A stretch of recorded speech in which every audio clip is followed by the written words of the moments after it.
Chapter 15. Filch, Harry, and Hermione go to Professor McGonagall's room. Now, they are sitting and waiting for her. Hermione tries to think of an excuse, but she couldn't find any excuse. How did they forget their invisibility cloak? They have no idea. When Professor McGonagall comes, she is with Neville. "Harry," shouts Neville, "I was trying to warn you about Malfoy. I heard Malfoy. He was talking about you." Harry is shaking his head. He wants Neville to shut up. "I can't believe it," says Professor McGonagall. "What were you doing in the astronomy tower? It's 2 o'clock in the morning." Hermione can't answer her question. It's her first time. "I think I know the answer," says Professor McGonagall. "You lied about a dragon to Malfoy because you wanted him to get out of bed at night. I already caught Malfoy. Poor Neville heard the story and believed it." Harry looks at Neville. He wants to tell him that it's not true. Neville looks shocked and hurt. "I can't believe it," says Professor McGonagall. "4 students out of bed at night. I never heard or saw anything like this before. You, Miss Granger, I didn't believe it was you. You, Mr. Potter, I thought you respected Gryffindor more than this. You, Mr. Longbottom, you can't walk around school at night just because you wanted to warn your friends.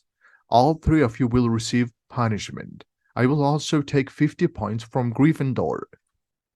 "50 points?" says Harry. He cannot believe it. "50 points each," says Professor McGonagall. "Professor, please," says Hermione. "No," says Harry.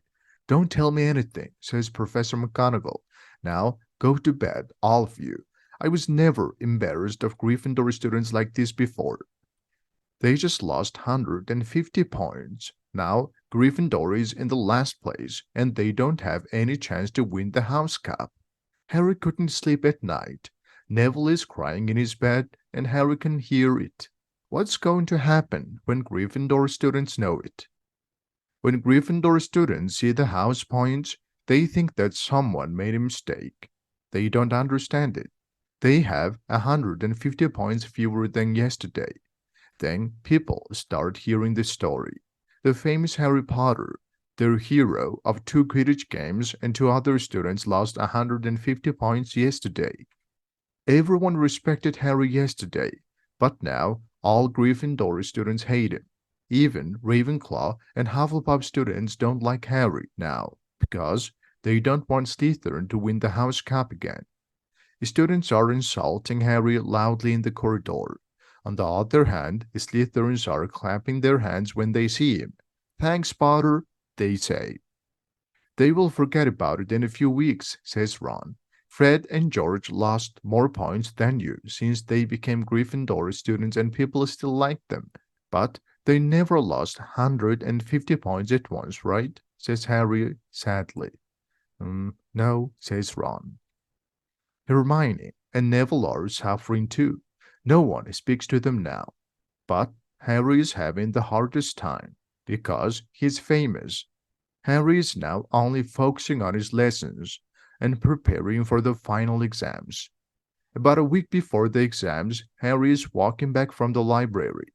Then he hears someone in the class. He sounds scared. "No, no, not again, please." Harry gets closer to the door. All right, says he. It's Professor Quirrell. Next second, Quirrell comes out of the room quickly and walks away. He doesn't see Harry. Harry goes to the classroom and looks inside. There's no one. But Harry is sure that Snape was in there a few seconds ago, and Quirrell told him about his protection. Harry quickly goes back to the library and tells Ron and Hermione about it. "Now he will get the stone," says Ron. "There's still Fluffy," says Hermione. "Maybe he already knows about Fluffy. How to go past it," says Ron. "Go to Dumbledore," says Hermione. "This is our only choice. If we do something stupid now, they will expel us." "But we don't have any proof," says Harry. "Quirrell won't help us because he's too scared of Snape. Snape will just say that he doesn't know anything about it. Dumbledore will believe Snape more than us. Also, how will we explain that we know the stone or Fluffy? It'll be really difficult." What are we going to do now? Asks Ron. We can't do anything, says Harry, and then he starts reading his book. Next morning, Harry receives the letter from Professor McGonagall. It says, "You will receive your punishment at 11 o'clock tonight. Meet Mr. Filch at the Hogwarts main door. Professor McGonagall." Harry forgot about punishment because he was too worried about those 150 points. At 11 o'clock that night, they say goodbye to Ron and go to the Hogwarts main door. When they go there, Filch is already there with Malfoy. Harry also forgot about Malfoy. "Follow me," Filch says. "You won't break any more rules after tonight. Hard work and pain are the best teachers. Tonight you can't run away. If you run away, you will see even worse things." Harry is thinking about his punishment. How is Filch going to punish them? Harry thinks it's going to be really horrible because Filch looks really happy. It's really dark. A few minutes later, they see Hagrid's house. "Is that you, Filch?" says Hagrid. "Hurry up, I want to go." Harry is happy now. If they have to work with Hagrid, it's not going to be bad. Filch sees that Harry is happy. "You think that you will enjoy your time with Hagrid?" says Filch. "Think again. You're going to the forest. I will be surprised if you don't see anything horrible in the forest." Malfoy stops. "Forest?" says he. "We can't go to the forest at night. I heard that there were many horrible things in there." "That's your problem," says Filch. "Think about those horrible things before you get into trouble." Hagrid comes with Fang. He's carrying a crossbow. "I waited for you for 30 minutes, says Hagrid. "Are you all right, Harry, Hermione?" "You shouldn't be too friendly with them, Hagrid," says Filch. "They're getting their punishment, you remember?" "You were late because you lectured them about punishment, says Hagrid. He looks at Filch angrily. "I know my business. I will come back in the morning," says Filch, "and bring them to school if they're still alive." He turns around and goes back to Hogwarts. Malfoy looks at Hagrid. "I'm not going to the forest," he says. Harry's happy to hear that Malfoy is scared. "If you want to stay at Hogwarts, you have to go," says Hagrid. "You did something wrong and you have to get your punishment." "But servants do these kind of things," says Malfoy. "Students can't do this. I thought we had to copy the book or something." "If my father knows about this, he will. At Hogwarts, students do it if they do something wrong," Hagrid says angrily. "Copy books? What are you going to learn if you copy books? You have to do something useful. If you don't want to stay at Hogwarts, go to your father and complain about it." Malfoy doesn't say anything. He just looks at Hagrid angrily. "Okay, today we're gonna do something dangerous," says Hagrid. "Listen to me carefully." They walk to the forest. Hagrid shows them something on the ground. It's silvery thing. "It's unicorn blood," says Hagrid. "Something hurt this unicorn badly. This is the second time this week. I found a dead unicorn last Wednesday. Now we have to find this unicorn. If we find it, we might have to save it or kill it." "What hurt this unicorn?" asks Malfoy. "Do you know it? What's going to happen if that thing finds us?" Malfoy sounds really scared. "If you're with me or with Fang, nothing is going to hurt you in this forest," says Hagrid.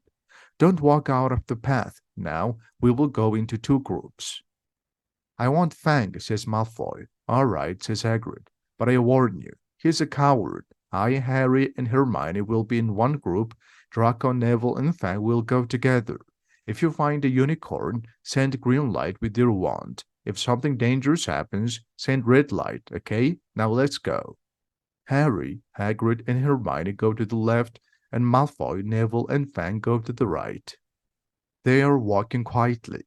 "Do you think a werewolf is killing the unicorns?" asks Harry. "They're not fast enough. Unicorns are really fast," says Hagrid. "You all right, Hermione?" says Hagrid. "Don't worry, we will find it soon." Then Hagrid stops speaking. "Get behind the tree," whispers Hagrid. Hagrid pushes them behind the tree. They don't see anything, but hear something. "Is it someone with the cloak? It sounds like it." "I knew it," says Hagrid. "Something strange is in here." "A werewolf?" says Harry. "It was not a werewolf or a unicorn," says Hagrid. "Now follow me." They are walking really slowly. They're trying to hear something. Then something moves. Who's there? Hagrid calls. Show yourself. I have a crossbow. Something comes out. Is it a human or a horse? It has a human body and also a horse body. Harry and Hermione couldn't believe their eyes. Oh, it's you, Ronan, says Hagrid. How are you? Hagrid walks forward and shakes Centaur's hand. Good evening to you, Hagrid, says Ronan. Why did you want to shoot me? I had to be careful, Ronan, says Hagrid. There is something strange in this forest. This is Harry Potter and Hermione Granger, students at Hogwarts, and this is Ronan. He is a centaur. Good evening, says Ronan. Students are you? Do you learn much at school? Says Harry. Yeah, says Hermione. Good, says Ronan. Mars is bright tonight. Yeah, says Hagrid. I'm happy to see you. Something hurt Unicorn. Did you see anything? Ronan doesn't answer. He's just looking at the stars. Then he says again, Mars is bright tonight. Yeah, says Hagrid. He doesn't look happy. Did you see something strange around here? Forest hides many secrets, says Ronan. Again, something moves in the trees. It's another centaur. Hello, Bane, says Hagrid. All right?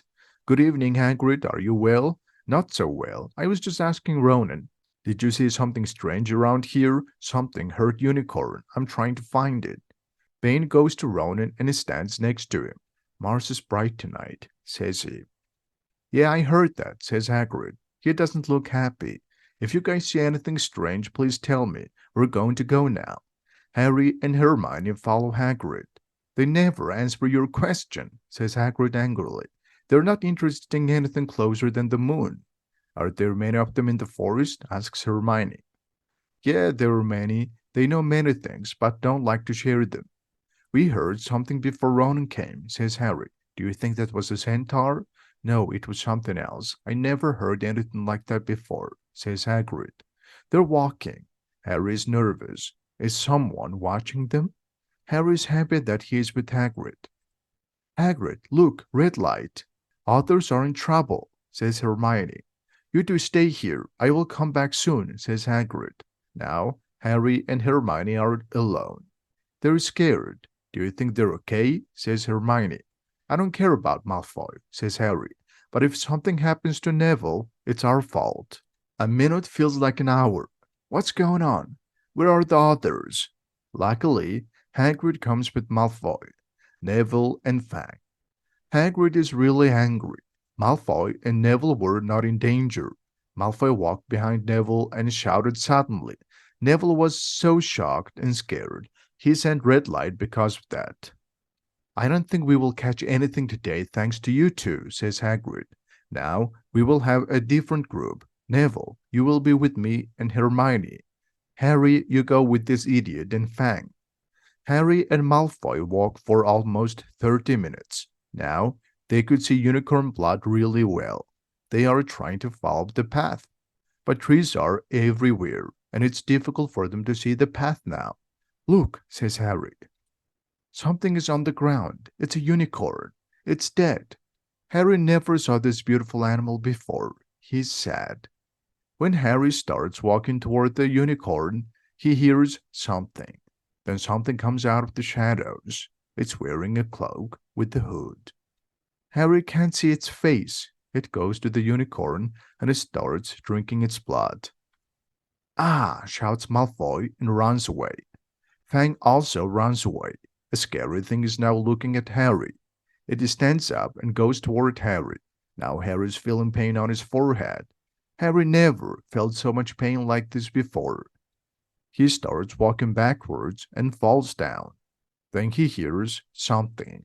A centaur comes and jumps over Harry. Harry's feeling so much pain and couldn't see anything. After 1 or 2 minutes, Harry looks up and the centaur is standing in front of him.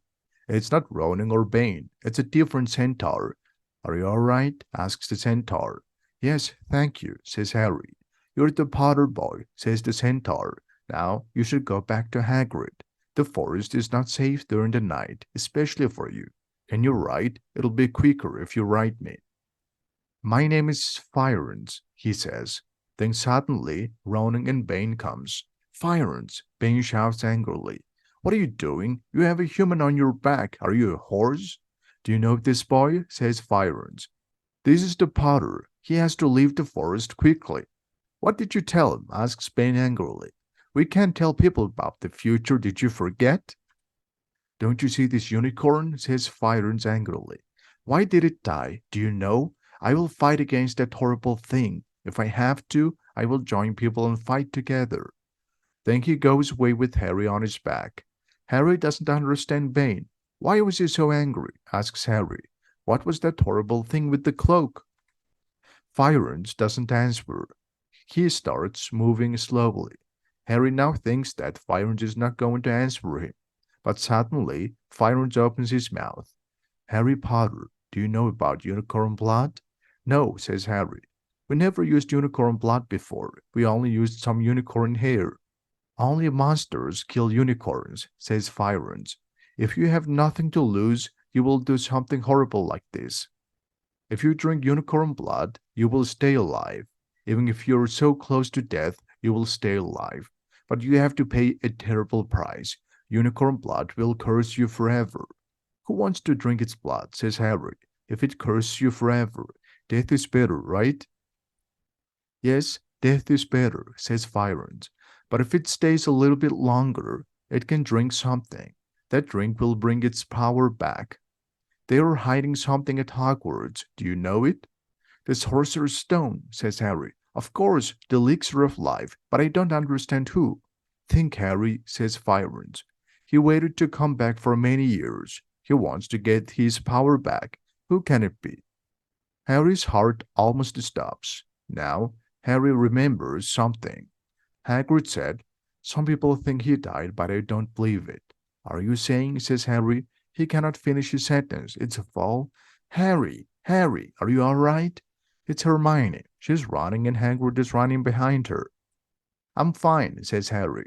Unicorn's dead, Hagrid. It's over there. I'm going to go, says Phyrons. Now you're safe. Harry goes down from his back. Good luck, Harry Potter, says Phyrons and goes away. Ron is sleeping when Harry wakes him up. Harry tells Ron and Hermione about the night. Harry now can't sit down. He can't stop thinking. Snape wants to give the stone to Voldemort, says Harry. Voldemort is waiting in the forest. We thought Snape just wanted to get rich. Stop saying the name, Harry, says Ron. He looks scared. I think soon Snape will get the stone and give it to him, says Harry. Then he will come back and kill me. Harry, everyone says that you know who was afraid of only Dumbledore, says Hermione. When Dumbledore is around, he's not going to touch you. They could see the sunrise. They have to sleep now. They all go to bed. When Harry reaches his bed, he's really surprised. His invisibility cloak is there. There's a letter on it. It says, you might need it.